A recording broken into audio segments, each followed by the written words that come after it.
अपने पसंदीदा शो के फुल एपिसोड देखने के लिए अभी डाउनलोड करें दंगल प्ले ऐप।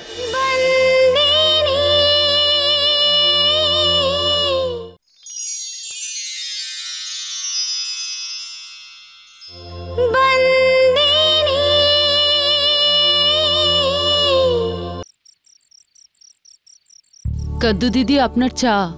এই চম্পাকলি, শান্ত স্টেশন থেকে ফিরলো না ফেরেনি? না মা, এখনো উনি আসেননি। এখনো আসেনি? আশ্চর্য, অনেক দেরি হয়ে গেল তো। দিদা, শান্ত আসবে না। কি?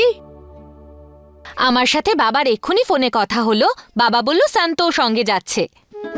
আরে এটা তো খুব ভালো। ধর্মরাজ 10 বছর পরে কাজে মন দিয়েছে আর বাইরে গেছে, আর শান্তকেও সঙ্গে নিয়ে গেছে। আরে বাহ, খুব ভালো হয়েছে, খুব ভালো। দিদা, এই দেখো। কি এটা? দিদা, আজকে যে প্রতিযোগিতা ছিল না, সেখানে আমি জিতেছি। আরে বাহ, এটা খুব আনন্দের খবর। কংগ্রাচুলেশনস। ধর্মরাজ খুব খুশি হবে। এক তো কারখানাও সামলাচ্ছিস, আবার পুরস্কারও নিয়ে আসলি। ও তো চাইতো তুই কিছু হয়ে দেখা, আর তুই সার্থক করলি। মুঙ্গি দিদি, অনেক অভিনন্দন। কি দিনকাল পড়লো, সবাই অভিনন্দন জানাচ্ছে। ঠিক আছে ঠিক আছে, আমার থেকে আশীর্বাদ নেওয়ার জন্য ঝোঁকার কোনো প্রয়োজন নেই।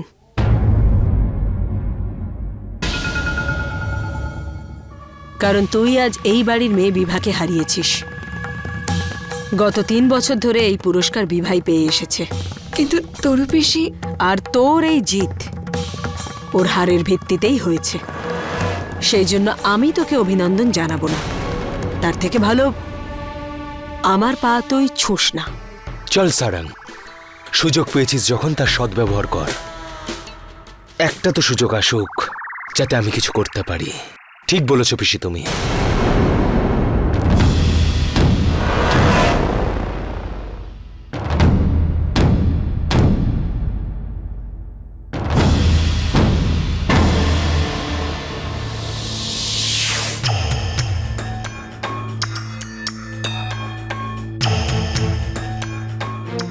তুমি ঠিকই বলেছো পিসি, বিভা হেরে গেছে ঠিকই, কিন্তু এই নিয়ে ওর একেবারেই দুঃখ নেই যে এবছর ও অ্যাওয়ার্ডটা জিততে পারেনি। বরং ও এই জন্যই কষ্ট পেয়েছে যে এই অ্যাওয়ার্ডটা মুঙ্গি জিতে নিয়েছে। 3 বছর ধরে কন্টিনিউয়াসলি এই অ্যাওয়ার্ডটা ওই জিতছিল। হিরে পরখ করা বিভাই শিখিয়েছিল মুঙ্গিকে। দেখে মনে হচ্ছে যে আজ গুরু হেরে গেল আর শিষ্য জিতে গেল। সত্যি কথা বলতে হার মেনে নেওয়া সত্যিই কষ্টকর।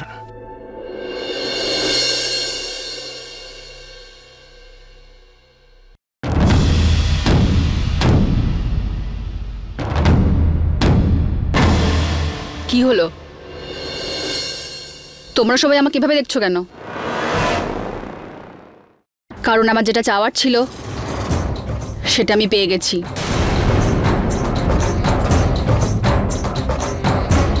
সেটার সামনে এই অ্যাওয়ার্ডটা কিচ্ছু নয়।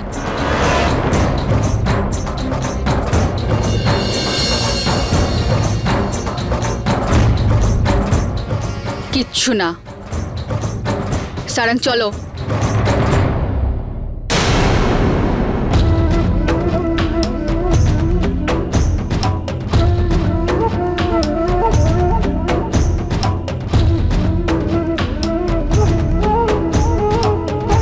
তুই মনে দুঃখ পাস না মা, তোর আজকে আনন্দের দিন।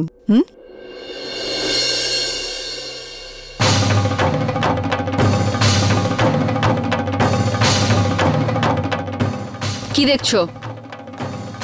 এভাবে কি দেখছো? হ্যাঁ, দেখছি যে তুমি ড্রামাটা খুব ভালোই করতে পারো। তাহলে আরো একবার তুমি হেরে গেলে মুঙ্গির কাছ থেকে, তাও আবার জেনে বুঝে। তাহলে তোমার আলটিমেট পরীক্ষা এখনো শেষ হয়নি। আজ তো তুমি নিশ্চয়ই খুব আনন্দ পেয়েছো মুঙ্গি জিতে যাওয়ার জন্য। এটাই তো চেয়েছিলে তুমি। হ্যাঁ, খুব খুশি আমি। I am very proud of her today. ওর সাকসেসটা আমাকে অনেক শান্তি দিয়েছে। I know. শান্তি তো আজ খুবই পেয়েছো নিশ্চয়ই। নিজের থেকে বেশি ভালোবাসো যে তুমি ওকে। নিজের সবকিছু ওর নামে করে দিয়েছো। নিজের সব প্রপার্টি বিষয় সম্পত্তি সবকিছু ব্যাস নিজের এই স্বামীকে ওর নামে করে দাও। এগুলো আমি শুধু একটা ব্যাপারই টেনশন করছি যে প্রপার্টি তো তুমি ওর নামে করে দিয়েছো, কিন্তু তোমার উপর আমার বিশ্বাস হয় না এখন। জানতে তো হবেই আমাকে যে মুঙ্গির কাছে কত বিষয় সম্পত্তি রয়েছে। এক্সকিউজ মি, মঙ্গির দিকে যদি চোখ তুলে তাকানোর চেষ্টা করেছো না, দ্য গেমস ইজ ওভার। তোমার খেলা শেষ। Get that? Hello, I never got myself a deal. বিয়ে করে তুমি তোমার প্রপার্টিটা আমার নামে করবে বলেছিলে, কিন্তু সেটা তো করোনি। তাহলে আমি তোমার পিছনে কেন ঘুরবো? একটু ভাবো, আমি তার কাছেই থাকবো যার কাছে টাকা আছে, সম্পত্তি রয়েছে। তুমি জানো যে মুঙ্গি আমাকে ভীষণ ভালোবাসে, আর ওকে ভাষাতে আমার বেশি সময় লাগবে না। এই কথাটা তুমি আশা করি খুব ভালো করেই জানো, রাইট? কিন্তু তোমার হয়তো জানা নেই সারাং, এই বাড়িতে তোমাকে আটকানোর মতো কেউ আছে খুব সোজাভাবে। মনে আছে তো সারাং, তুমি কাদের বাড়িতে আছো? ধর্মরাজ মাইয়া বংশী। যদি বাবা কোনোভাবে এগুলো জানতে পারে তাহলে তুমি তো অনেক পরে আটকাবে। প্রথমে উনি মঙ্গিকে আটকাবেন তোমার কাছে যাওয়ার থেকে, আর মঙ্গি তো বাবার কথার বিরুদ্ধে যাবেই না। দ্বিতীয়ত, আমাকে বিয়ে করার সিদ্ধান্ত তুমি সবার সামনে নিয়েছো। সবার সামনে তুমি মঙ্গিকে ছেড়ে আমাকে পছন্দ করেছিলে, আর এখন যদি আমাকে ছেড়ে দাও আর যদি উল্টোপাল্টা কিছু করার কথা ভাবো, তুমি ভুলে যাচ্ছ আমি আজকেও ধর্মরাজ মাইয়া বংশীর মেয়ে। তুমি ভাবো এবার এই বাড়িতে তোমার কি সম্মান থাকবে, বুঝতে পারছো তো?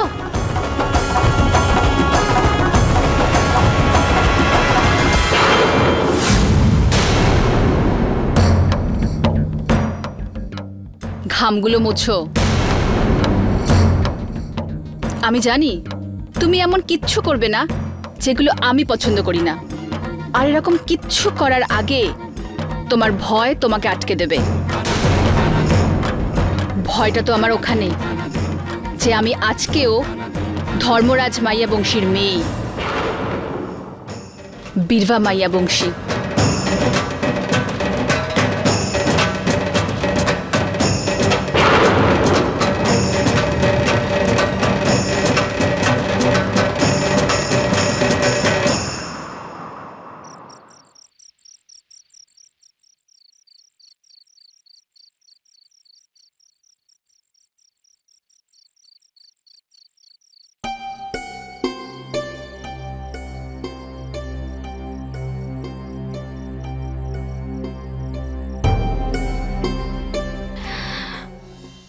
মনে হচ্ছে কারেন্ট চলে গেছে।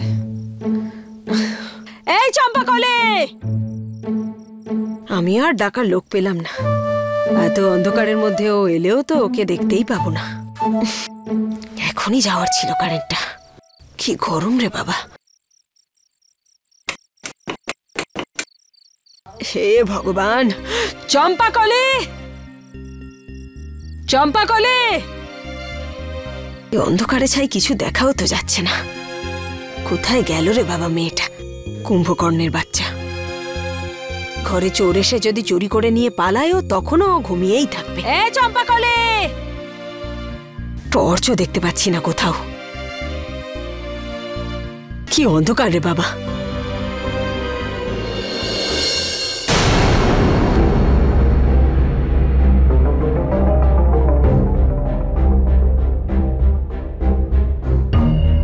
রাম রাম।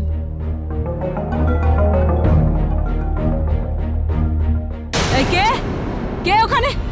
এই ঘরের ভেতর কোথায় ঢুকছিস? চোর! এই সব দাঁড়া দাঁড়া দাঁড়া। আরে চোর দাঁড়া দাঁড়া, কোথায় যাচ্ছিস? আরে পিসি পিসি পিসি, আরে আরে আমি হিতেন, আমি চোর নই, হিতেন। হিতেন? পিসি হিতেন, তোমার হিতেন। হিতেন? দেখো পিসি, আমার অবস্থা এমনিতেই খারাপ, আর তুমি এত জোরে হাতটা ধরেছো আমার যন্ত্রণা করছে। হ্যাঁ, কিন্তু এই কাদা টাদা মেখে তুই কোত্থেকে আসছিস? আমি পেয়ারা আনতে গিয়েছিলাম, গাছে উঠতে গিয়ে পড়ে গিয়ে আমার এই অবস্থা। কিন্তু যেরকম ভাবেই হোক এই কটা পেয়ারা এনেছি আমি। কি পিসি, তুমিও আমাকে থেকে হাসছো? হ্যাঁ, কিন্তু এত রাতে পেয়ারা পাড়তে যাওয়ার কি ছিল? আরে পিসি, আমি নিজের জন্য যাইনি, আমি আমার স্ত্রীর জন্য গিয়েছিলাম। ও জেদ করেছিল এখনই ওর পেয়ারা চাই, পেয়ারা না খেয়ে ও কিছুতেই ঘুমোবে না। তখন আমি ওকে বললাম পিসি যে ফ্রিজে এতগুলো ফল আছে, যে কোনো একটা ফল খেয়ে নাও। আর এত রাতে কোন ফলের দোকান খোলা থাকবে? পেয়ারা দাও। Thank you. দেখলে পিসি, পেয়ারাটা দেখে কতটা খুশি। আরে হিতেন, এমন সময় এরকমই হয়, যা ইচ্ছে তাই খেতে ইচ্ছে করে যখন তখন। তুই জানিস, মৌলিকের সময় যখন ও আমার পেটে ছিল তখন আমার লঙ্কার আচার খেতে খুব ইচ্ছে করত। আরে এক রাতে তো সুভদ্রা বৌদি দোকান খুলিয়ে আমার জন্য আচার এনেছিল। আর সেই জন্যই তো মৌলিকও লঙ্কার আচার খেতে খুব।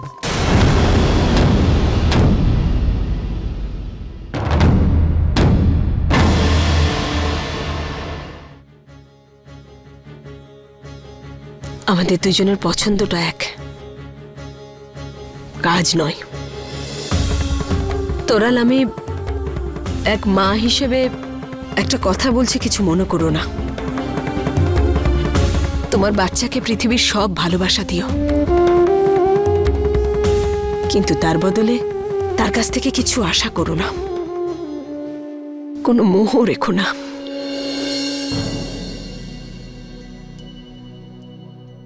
কারণ যে কোনো মহিলা পৃথিবীর সব দুঃখ সহ্য করতে পারে, কিন্তু তার ভেতরে যে মা থাকে না, তার সন্তান যদি ভালো না হয় তো এক মুহূর্তেই ভেঙে যায়।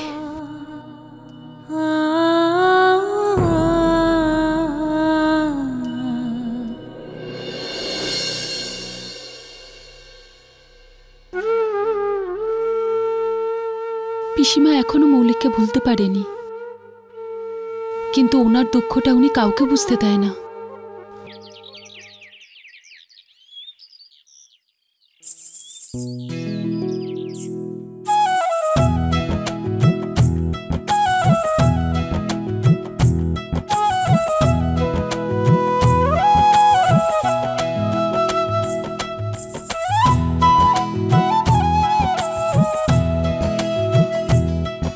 দাদা, ভালো পাঞ্জাবি দেখাবেন? এক্ষুনি দেখাচ্ছি। এক্সকিউজ মি, আমার পার্সেলটা রয়ে গেছে, ওটা ফেরত দিয়ে দিন। মেঘা, আপনি এখানে? ভালো লাগলো আপনার সঙ্গে আবার দেখা হয়। কিন্তু আপনি এখানে কি করছেন? আমি আসলে এখানে কিছু কিনতে এসেছিলাম, বিশালের জন্য আমি এখান থেকে কেনাকাটা করি। কিন্তু আপনি তো ধর্মপুরে। হ্যাঁ, আমি ধর্মপুরে থাকতাম, কিন্তু যখনই বিশালের ছুটি পড়ে যায় আমি ওকে এখানে আহমেদাবাদে নিয়ে আসি। আসলে আমার মা এখানে থাকেন। আচ্ছা, আপনার মা এখানে থাকেন? হ্যাঁ, আগে আমিও এখানে থাকতাম, কিন্তু যবে থেকে মনীষ ধর্মপুরে বিজনেস শুরু করেছে আমরা ওখানেই শিফট করে গেছি। এটা তো খুব ভালো খবর। সেদিন আপনার ছেলের সঙ্গে দেখা হয়নি, মালিক বলছিলেন আমাকে যে আপনার ছেলে একদম মহেশ বাবুর মতো হয়েছে। সন্তু, আমি এখন যাই, আমার দেরি হয়ে যাচ্ছে। মেঘা, হ্যাঁ, আপনি কি আমার একটু সাহায্য করতে পারেন? আসলে আমি এই মালিকের জন্য পাঞ্জাবি কিনতে চাইছিলাম, কিন্তু বুঝতে পারছি না কোনটা নেব।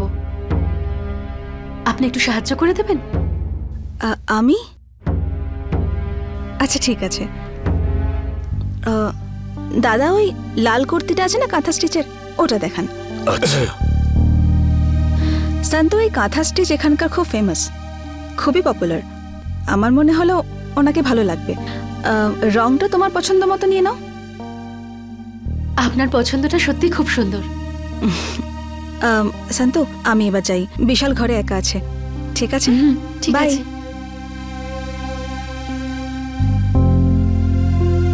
দাদা, এটা প্যাক করে দেবেন। ঠিক আছে।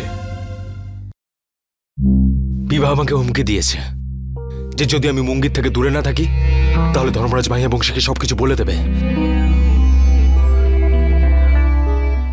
তাহলে আমি কি এই হুমকিতে ভয় পেয়ে যাব, নাকি এটা মেনে নেবো যে এবার সব প্রপার্টি আমার হাত থেকে চলে গেল, নাকি এবার আমি এই প্রপার্টির কিচ্ছু পাবো না?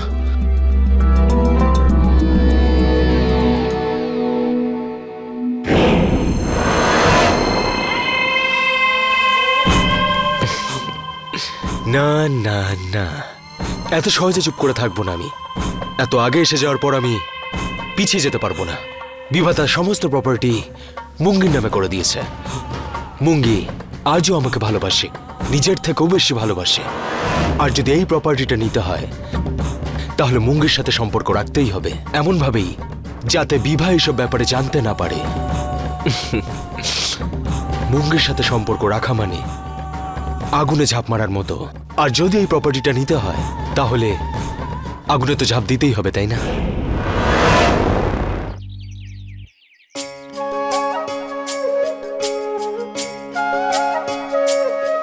শুভেচ্ছা ম্যাডাম, পুরস্কার জেতার জন্য অভিনন্দন madam. Thank you, thank you, thank you so much.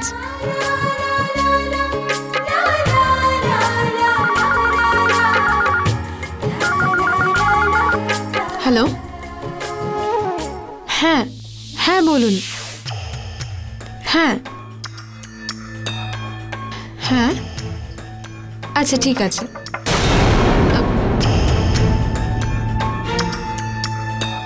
হ্যাঁ হ্যাঁ, আমার কথা হয়ে গেছে ওনার সাথে। হ্যাঁ, বিভা ম্যাম নিজের কেবিনে আছেন। আচ্ছা, আসলে আমি এখানে বিভার সাথে নয়, তোমার সাথে দেখা করতে এসেছি। কংগ্রেচুলেশনস। আমি আপনাকে পরে ফোন করছি। Thank you. এবার তোমার এখান থেকে যাওয়া উচিত। বিভা ম্যাম যদি এখানে তোমায় দেখতে পান তাহলে ওনার খারাপ লাগবে। এতে খারাপ মনে করার কি আছে? আমি বন্ধু তোমার, আর তোমার এই অ্যাচিভমেন্টের জন্য তোমাকে কংগ্রাচুলেট করতে এসেছি। কোথাও না কোথাও তো তুমিও তোমার এই আনন্দের মুহূর্ত আমার সাথে শেয়ার করতে চাও, রাইট?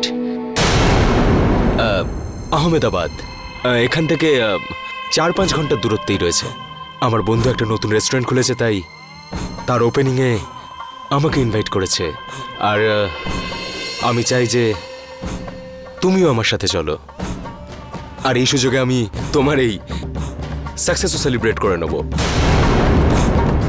আমরা কালকে 3টে থেকে 3:30টার মধ্যে বেরোলে তাও 8টা থেকে 8:30টার মধ্যে পৌঁছে যাব। আমি কালকে গাড়িতে তোমার জন্য অপেক্ষা করব। না সারঙ্গ, আমি যেতে পারবো না। আর হ্যাঁ, তোমাকে যে ড্রেসটা দিয়েছিলাম তোমায় খুব সুন্দর লাগবে ওটায়। সারঙ্গ, আমি বললাম না আমি যেতে পারবো না। প্লিজ কালকে দেরি করো না। সারঙ্গ, তুমি কেন বুঝতে পারছো না? আমি বললাম না আমি যেতে পারবো না, আমি যাব না। এবার তুমি প্লিজ যাও এখান থেকে। দেখো, তুমি কি বলছো সেটা তো আমি বুঝতে পারছি না, কিন্তু তুমি কি চাইছো সেটা আমি ভালো মতোই বুঝে গেছি। So I'll see you tomorrow 3:30 sharp. Good day.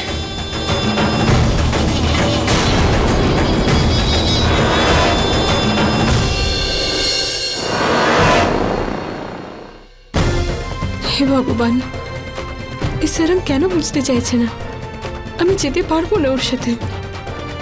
আমার ওর সাথে যাওয়া ঠিক হবে না, কিন্তু তাও চাইছে যে আমি ওর সাথে যাই। এটা কিভাবে সম্ভব?